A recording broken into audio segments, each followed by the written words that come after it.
Hari ini kita akan topiknya ke minggu ke-4 ya. Insyaallah 4 ini kemarin sudah saya kasih 1, 2, 3, sekarang 4, 5, 6 ya bagian ini topik. Jadi nanti Pak Suryadi di dalam di barcode-nya bisa ini ya, konsep variabel, sampling dan populasi kita aja nulisnya.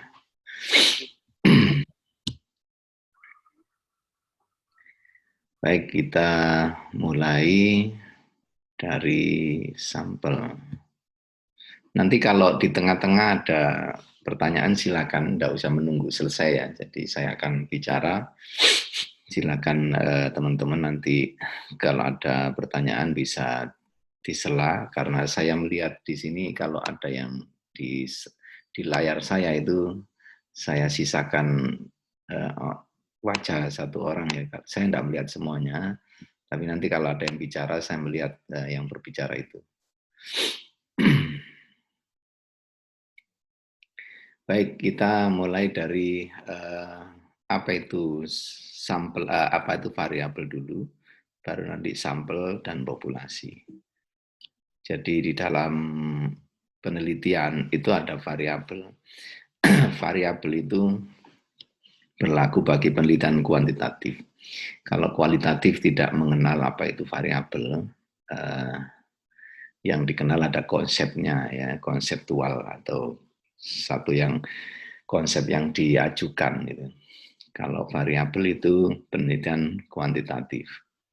Jadi kita bicara variabel dan termasuk sampel populasi ini penelitian kuantitatif dulu, nanti kualitatifnya lebih jauh kita juga bicarakan. Jadi dalam mata kuliah ini saya akan bicara tentang kuantitatif dan kualitatif beriringan atau bergantian gitu ya. Jadi tidak tersendiri kualitatif, tersendiri kuantitatif, tidak, nanti bergantian topiknya karena judul mata kuliahnya metodologi penelitian, jadi bukan kualitatif saja tapi seluruhnya. Maka hari ini kita akan bicara tentang variabel. Sesuatu yang bisa berubah atau sesuatu yang bisa berbeda, maka disebut variabel. Berubah seiring waktu atau berbeda satu dengan yang lain. Itu konsepnya variabel. Sesuatu itu apa? Segala sesuatu. Segala sesuatu yang bisa berubah dan berbeda satu sama lain, itu ya kita ambil namanya variabel.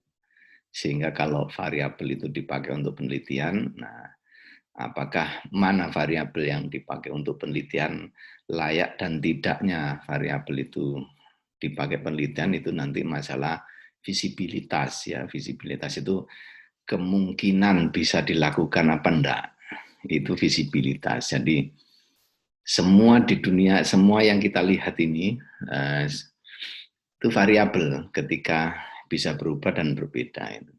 Tetapi nanti kita pakai sebagai penelitian, kita teliti, itu tergantung dari konteks penelitian kita.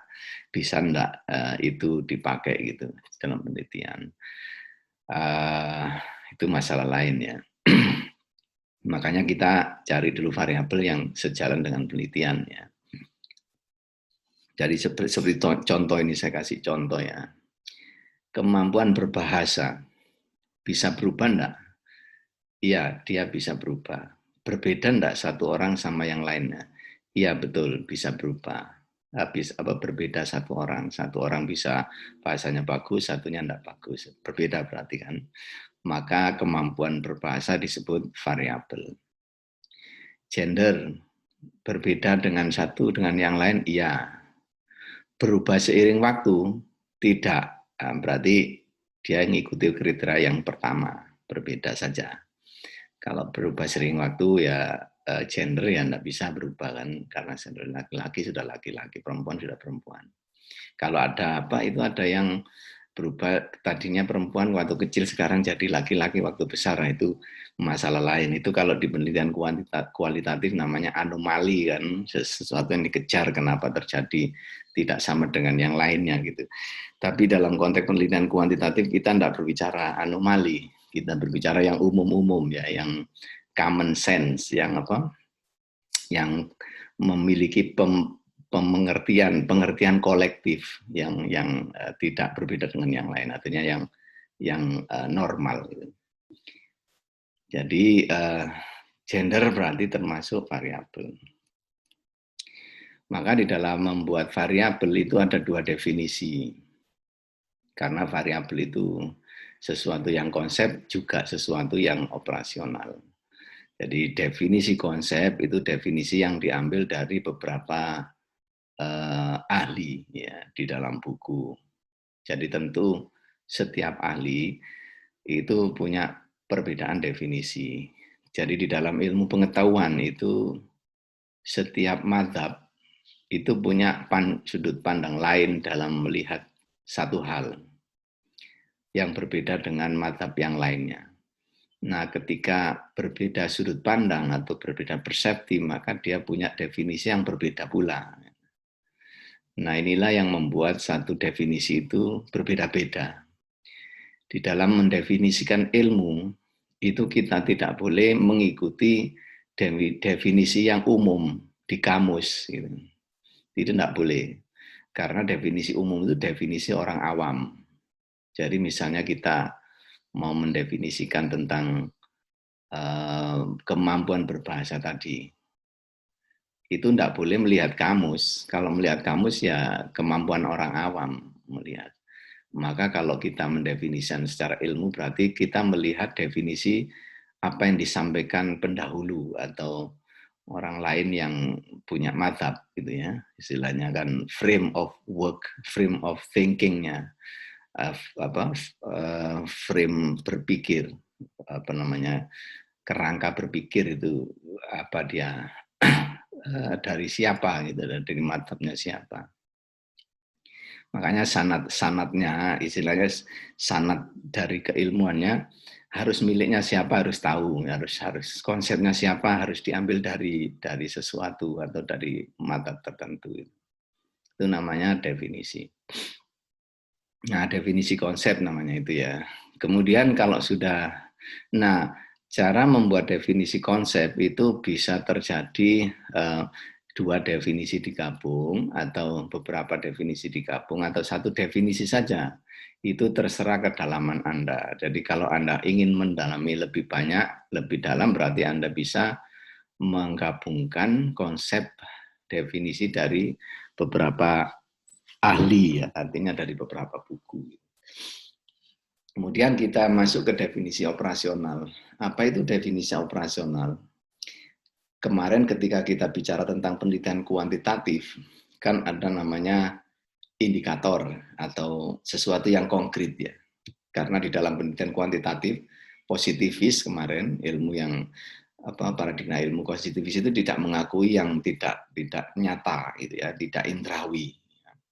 Yang tidak indrawi tidak diakui, maka yang tidak indrawi harus dioperasionalkan dengan bentuk indikator. Maka dalam definisi, dalam variabel ini kan kadang-kadang variabel itu abstrak. Kalau misalnya itu variabel itu misalnya warna rambut, itu kan variabel yang konkret ya, bisa dilihat. Itu tidak perlu operasional saya kira. Warna rambut itu hanya merah putih, merah ada apa putih, ada hitam gitu dan seterusnya. Tapi kalau definisi konsep yang abstrak itu maka perlu operasional. Ini namanya indikator. Indikator inilah yang akan dijadikan alat yang diturunkan menjadi instrumen. Nah, karena indikator ini adalah definisi operasional. Maka ketika menyebut definisi operasional ini jangan menyebut adalah ini enggak boleh. Menyebutnya harus berupa 1 2 3. Misalnya gini. Kemampuan berbahasa Arab misalnya. Maka definisi operasionalnya itu ya nahwunya, itu nanti dia bisa menjawab enggak gitu kan, terus sorofnya gitu kan, kemudian apalagi ilmu lainnya, jadi dibagi, kemudian namanya kemampuan bahasa Arab. Maka itu adalah apa namanya, istilahnya operasionalnya yang dipakai. Kita pakai yang lain tidak apa-apa selain yang di tadi misalnya kemampuan berbahasa Arab itu apa saja, itu terserah kita mau mengoperasionalnya asal berdasarkan dari konsepnya tadi yang disampaikan tadi, definisi konsepnya. Sehingga untuk membuat instrumen tinggal tesnya, ya tes nahwu kan gitu. Nahwu nanti bagi apa?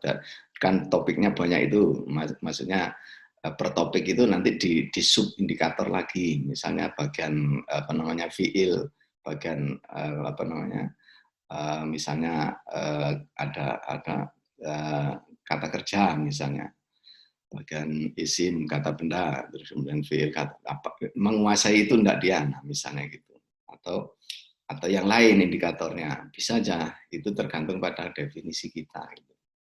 Misalnya gender tadi bukan gender, misalnya kemampuan memanage atau manajerial kemampuan manajerial seseorang.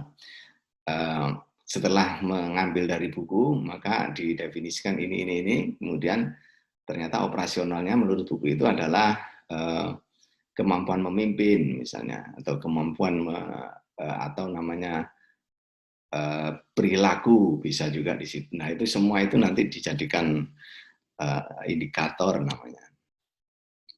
Jadi indikator dan operasionalisasi disebut dengan konstruk dan operasional. Konstruk ini yang konsep tadi, konstruk sebuah dikonstruksi. Jadi yang abstrak tadi dibangun, gitu, dibangun menjadi operasional. Gitu. Maka saya menjelaskan seperti ini dari sisi bahasa. Nanti manajemen bisa yang lain ya. Silakan saya mencoba dari sisi bahasa supaya mudah.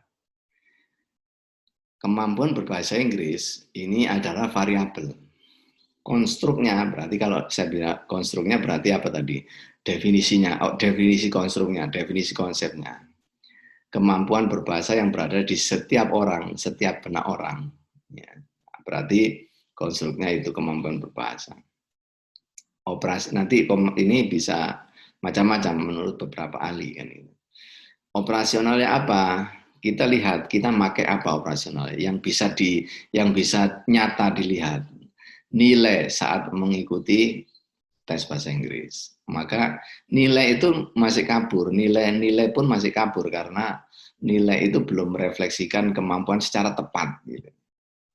Dia akan tepat nilai ini kalau tesnya tepat. Nah, tes yang dipakai itu apa? Nilai kan bisa aja orang sembarangan orang menilai gitu. Maka ketika peneliti menggunakan instrumen tes TOEFL misalnya, berarti jelas sudah nilai TOEFL kan gitu. Maka dia nilai TOEFL ini jelas mengukur kemampuan berbahasa Inggris gitu. Karena tesnya jelas.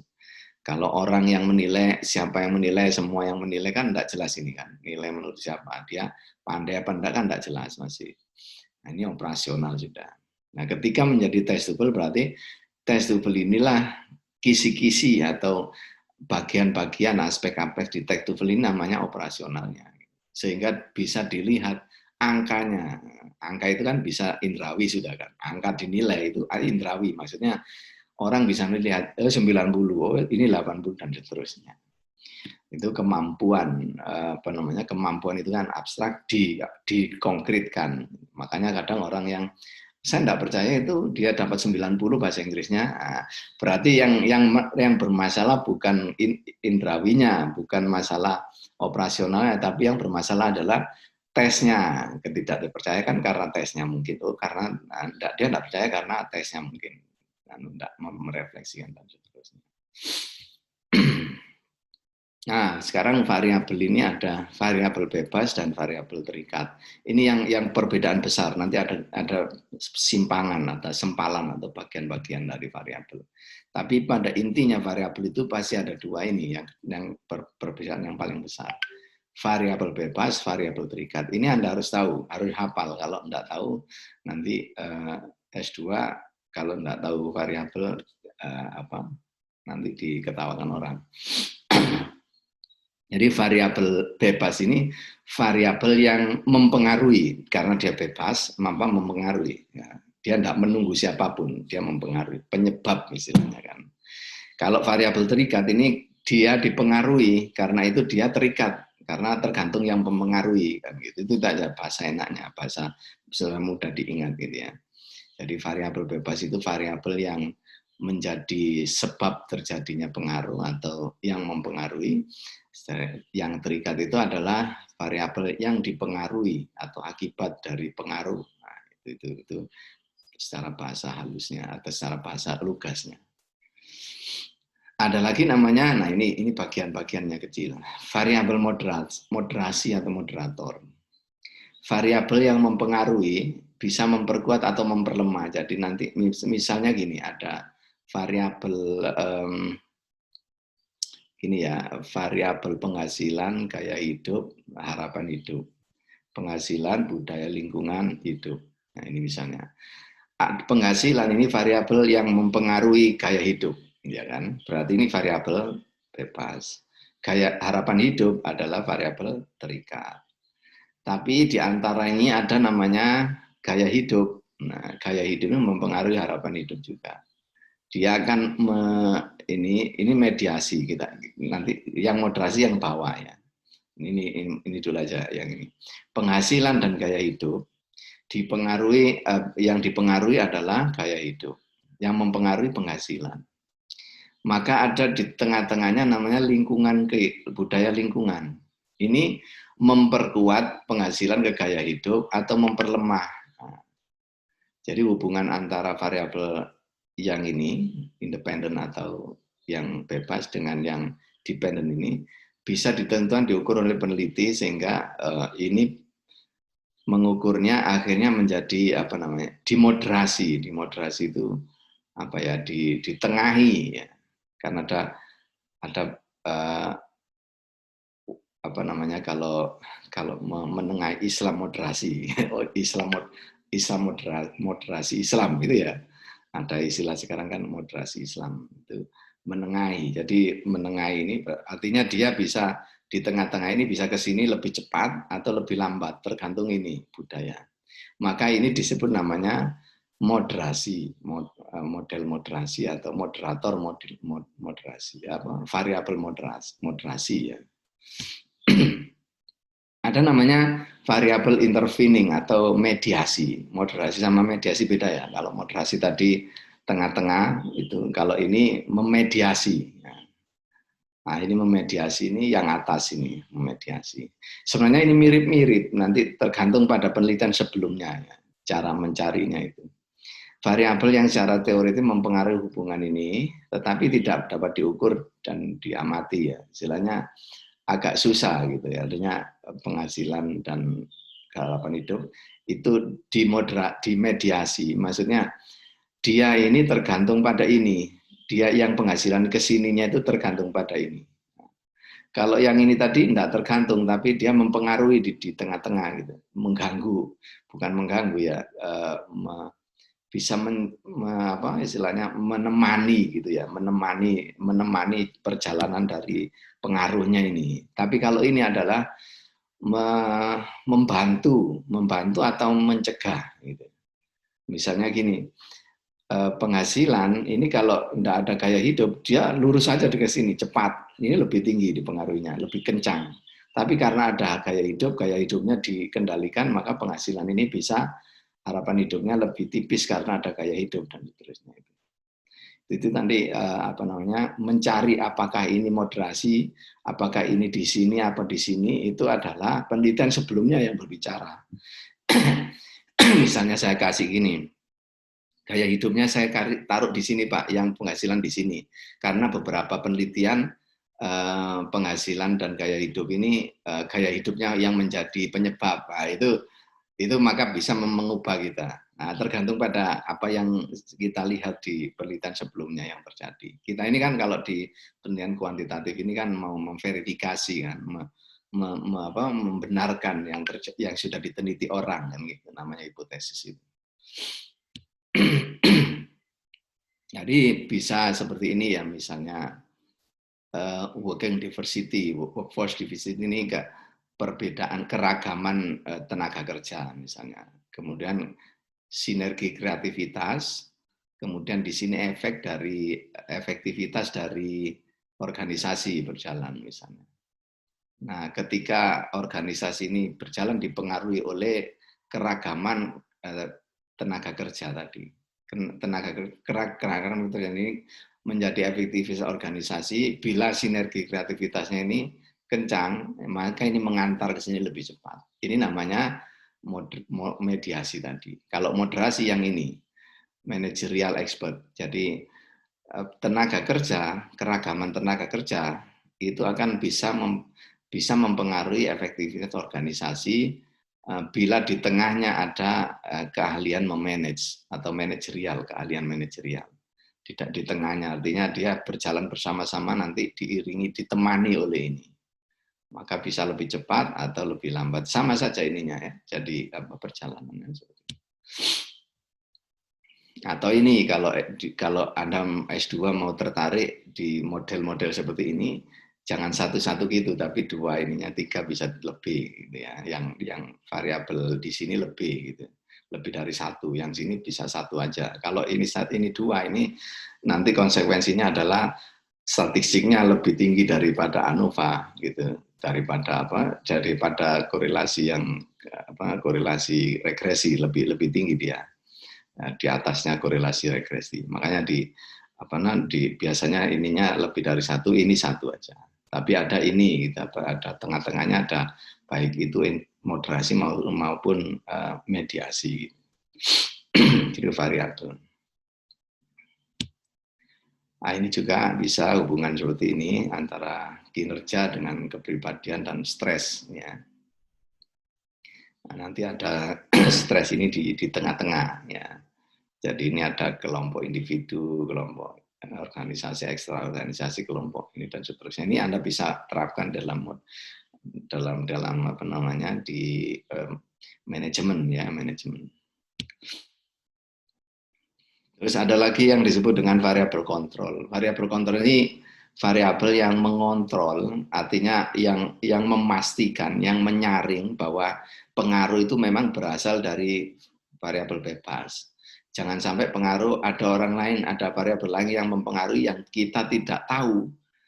Ternyata pengaruhnya yang lain itu lebih besar daripada pengaruh yang kita teliti. Nah, untuk mengontrolnya ada namanya variabel kontrol. Biasanya variabel kontrol ini berupa kelompok kontrol yang tidak disentuh sama sekali. Ya. Jadi misalnya gini, saya memberi uang kepada mahasiswa, saya ingin tahu ketulusan senyumnya mahasiswa setelah saya kasih uang, gitu. Atau frekuensi senyum mahasiswa ketika saya kasih uang, penyebabnya dikasih uang atau bukan. Nah, untuk memastikan bahwa penyebab senyumnya itu karena saya kasih uang, maka saya harus punya variabel kontrol, membuat kelompok lain, mahasiswa, yang tidak saya kasih uang. Nah, kalau berbeda, senyumnya yang saya kasih dan tidak kasih itu berarti memang karena dikasih uang tadi senyumnya, gitu kan? Nah, maka yang kelompok kontrol itu memastikan, oh berarti memang karena dikasih uang. Itu kelompok kontrol namanya. Nanti kita bicarakan ada namanya randomize ya, memastikan bahwa kelompok itu sama. Jadi kelompok itu disamakan dulu. Kalau enggak masih ada pertanyaan, jangan-jangan senyumnya mereka bukan karena dikasih uang, karena memang senyum asli, atau senyumnya karena kebaikan yang lain misalnya gitu ya, atau karena senyum bukan karena senyum kebaikan tapi senyum yang lain misalnya gitu. Nah, itu semua adalah contoh dari bekerjanya hubungan variabel itu. Maka contohnya sebenarnya secara garis besar itu seperti ini ya. Independent variable ini adalah bebas, ini dependent terikat, kemudian intervening itu di tengah, sejalan ya, sejalan ini bisa mempercepat, memperlambat. Kalau yang moderator atau moderasi tadi di tengah tapi di luar jalur, nah, di tengah tapi di luar jalur. Nah, maksudnya di tengah di luar jalur tadi menemani. Ya. Kalau yang di tengah di dalam jalur ini menentukan kecepatan tidaknya, membantu cepat apa tidaknya menentukan. dan ini kontrolnya di sini. Ini contoh lain, misalnya manajemen kepala sekolah, peningkatan kinerja, ada etika kerja Islami misalnya. Ini etika kerja Islami ini misalnya etos kerja karena hubungan transendental ya, karena dia bukan karena apa-apa kerja bagusnya itu, tapi karena memang orang yang memegang etika Islam, artinya memegang iman sebagai dasar, sehingga dia bekerjanya itu kerasnya itu bukan tidak terpengaruh oleh manajemen ataupun apapun. Maka ini bisa menentukan ini lebih cepat ya hubungannya atau peningkatannya lebih cepat karena ditemani oleh etika kerja Islami, etos Islami yang ada dalam dirinya, sehingga dia dikasih aturan atau enggak, dia tetap kerjanya bagus karena hubungannya dengan Tuhan. Artinya dia mempunyai satu tanggung jawab secara secara transendental ya. Secara transendental itu maksudnya etos kerja yang betul-betul murni dari keimanan gitu kan.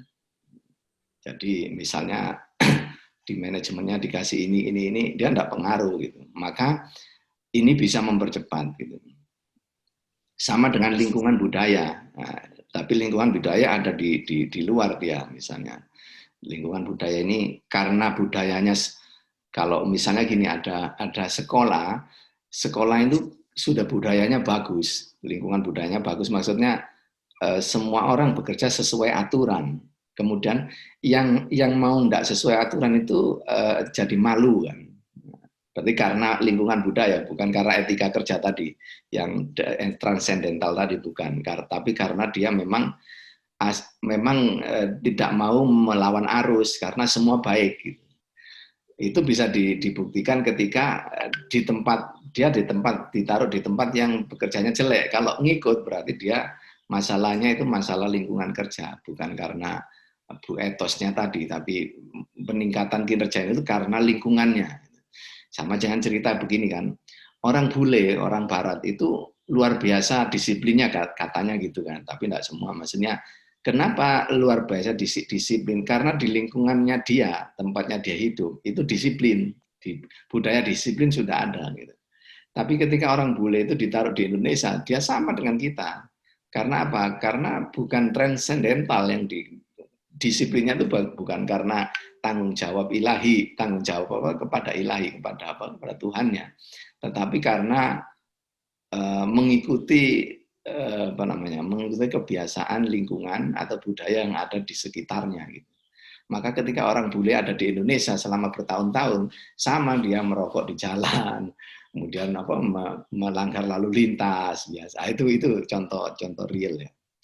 Nah, untuk menentukan ini di sini atau ini di sini atau ini di sini, ini adalah penelitian sebelumnya ya. Jadi saya bisa saja mengatakan etika kinerja Islami saya taruh di sini, Pak. Yang manajemen saya taruh di tengah. Boleh aja, asal ada di dalam kerangkanya nanti di dalam bab 2-nya atau di literaturnya, kajian literaturnya itu memberikan temuan-temuan penelitian sebelumnya tentang itu. Oke, itu tadi variabel, sehingga di dalam penelitian kuantitatif yang kita bicarakan itu adalah asosiatif yang seringnya. Asosiatif itu survei yang mengasosiasikan atau menghubungkan variabel-variabel. Maka ada model-model, namanya model desain hubungan variabel di dalam penelitian kuantitatif itu. Nah, biasanya model ini sudah menurut ininya sudah ada ya, jadi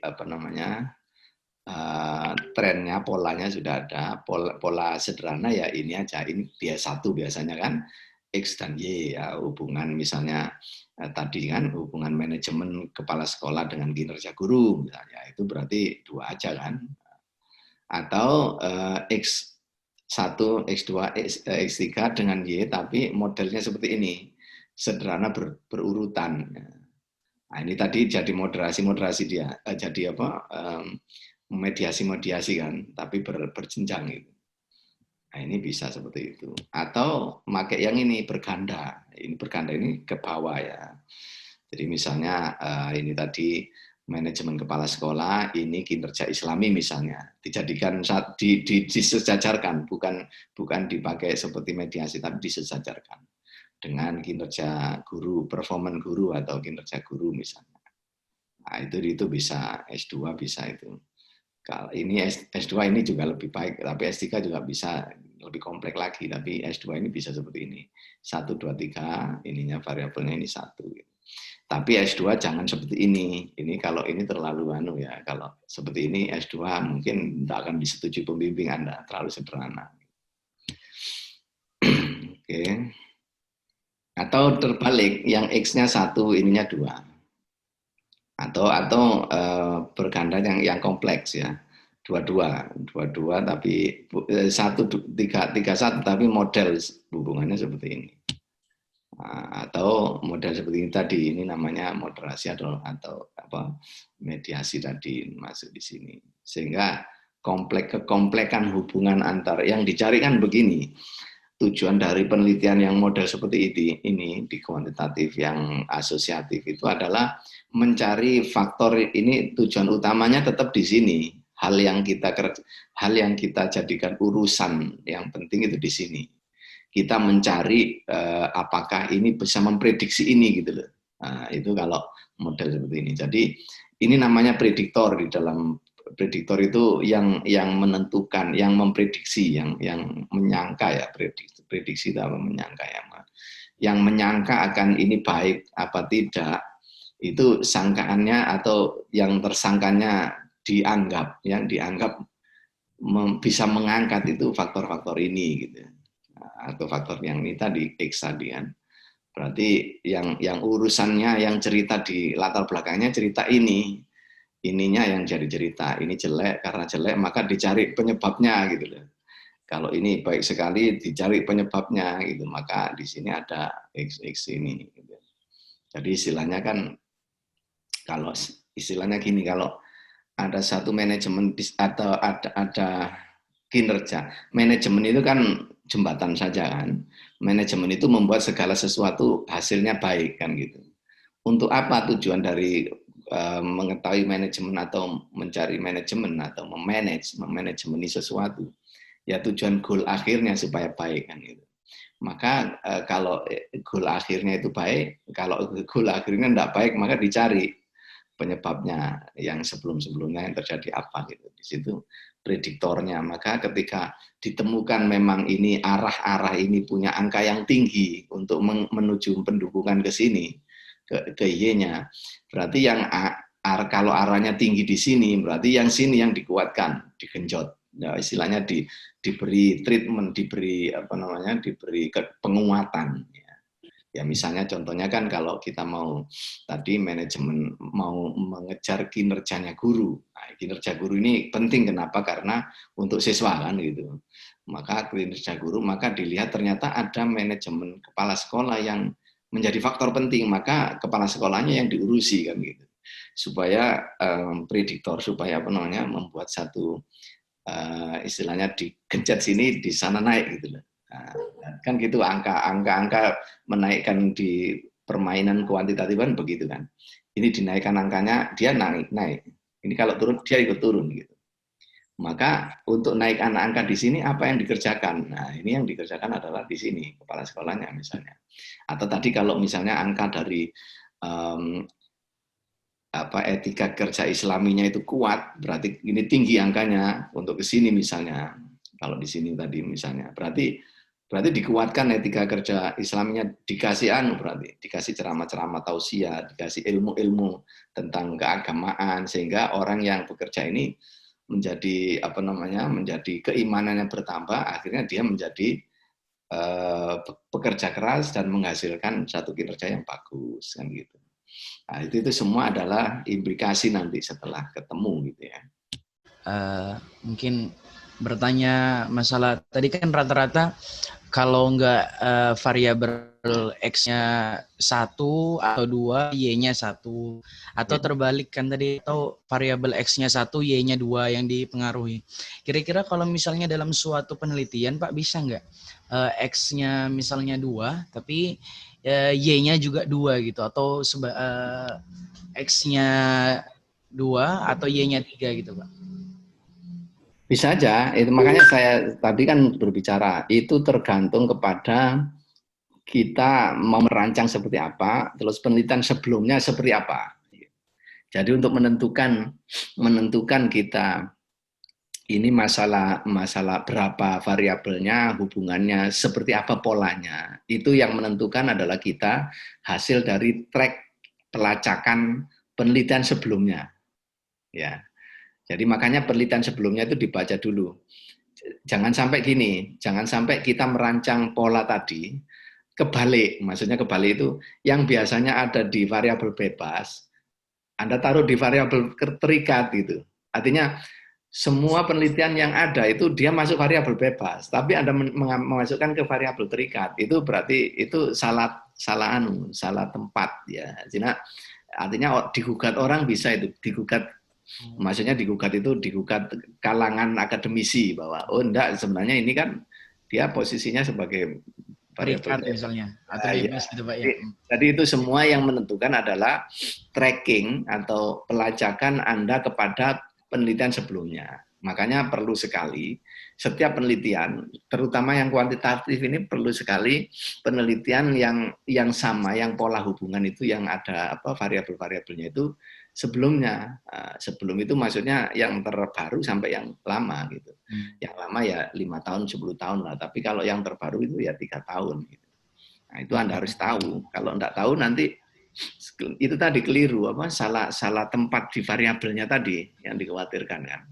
Maka kalau salah tempat di variabel itu variabel miliknya seharusnya dia menjadi kaki tapi Anda taruh di kepala kan gitu kan. Iya.